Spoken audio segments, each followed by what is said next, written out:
Assalamualaikum warahmatullahi wabarakatuh. Perkenalkan, nama saya Indah Cahyaningsih, NIM B1B1222027. Mata kuliah pengantar bisnis. Dosen pengampu Profesor Dr. Nurwati SE MSI, jurusan Manajemen kelas A, Universitas Halu Oleo.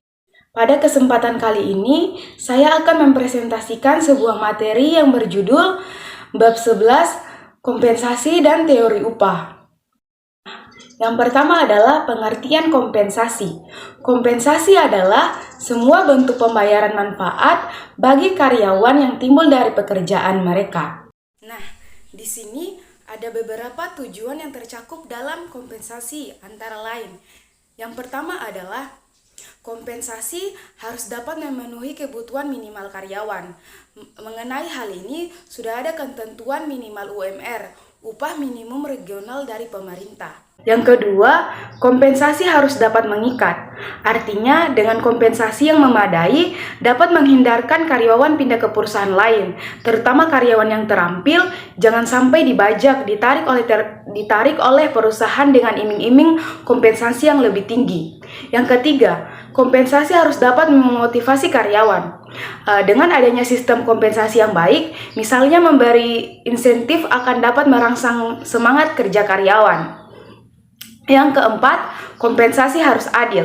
Artinya, bukan sama rata, tapi ada pertimbangan yang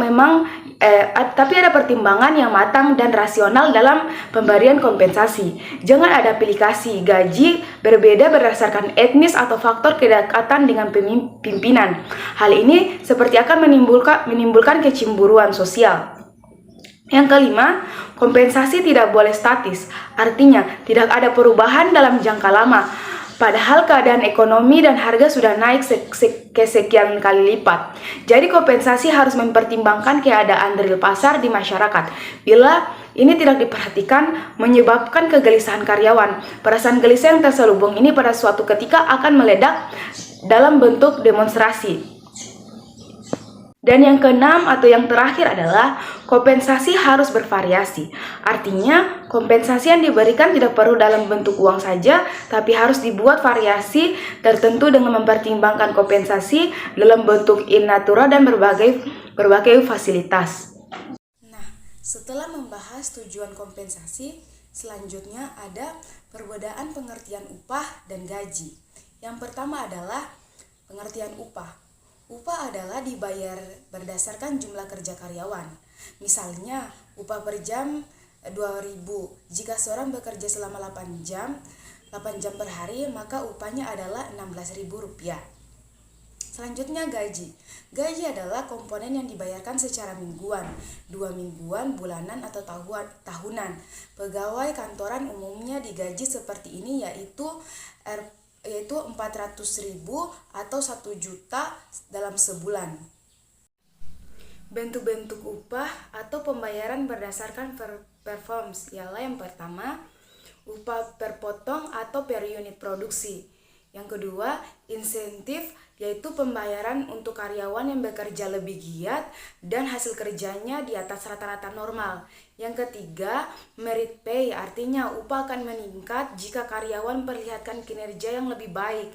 Biasanya pada akhir tahun, kinerja karyawan dinilai. Siapa yang peringkat kinerja lebih tinggi akan diberikan tambahan penghasilan.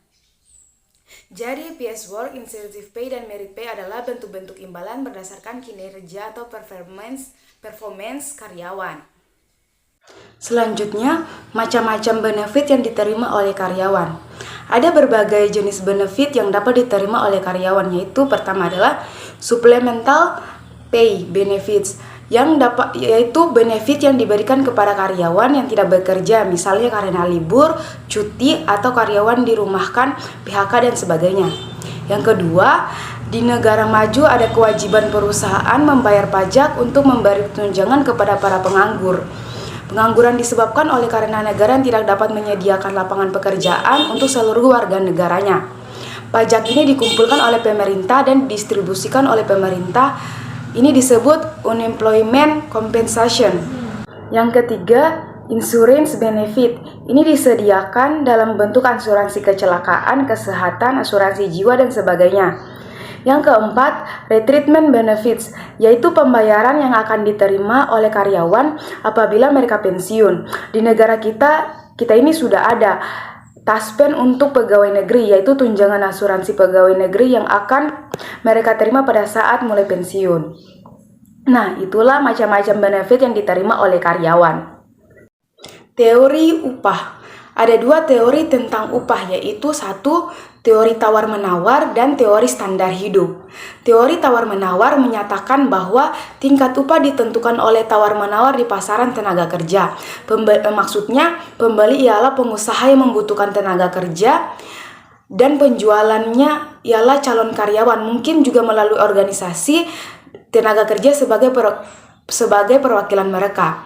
Yang kedua, teori standar hidup didasarkan atas keyakinan bahwa buruh harus dibayar secara layak agar dapat memenuhi kebutuhan standar hidupnya. Standar hidup ini diartikan cukup untuk membiayai keperluan hidup seperti makanan, pakaian, perumahan, rekreasi, pendidikan, dan perlindungan asuransi.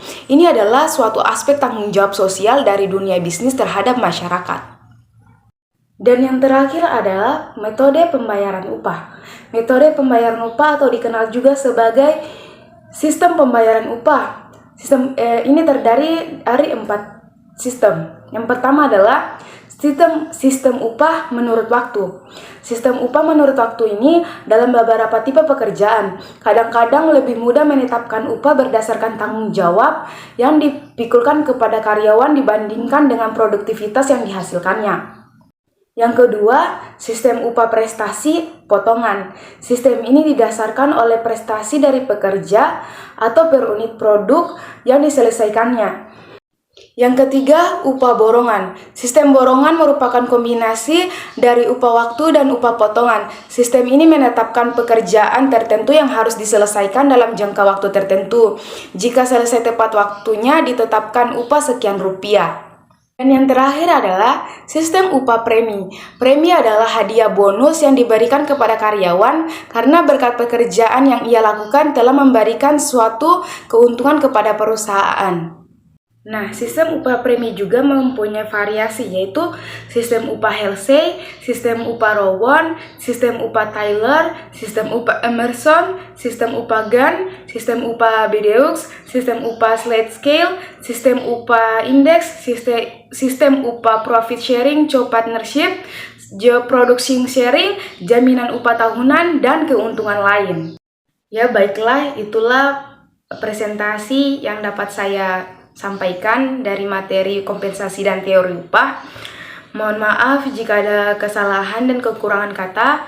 Saya tutup dengan ucapan wabillahi taufiq wal hidayah. Wassalamualaikum warahmatullahi wabarakatuh.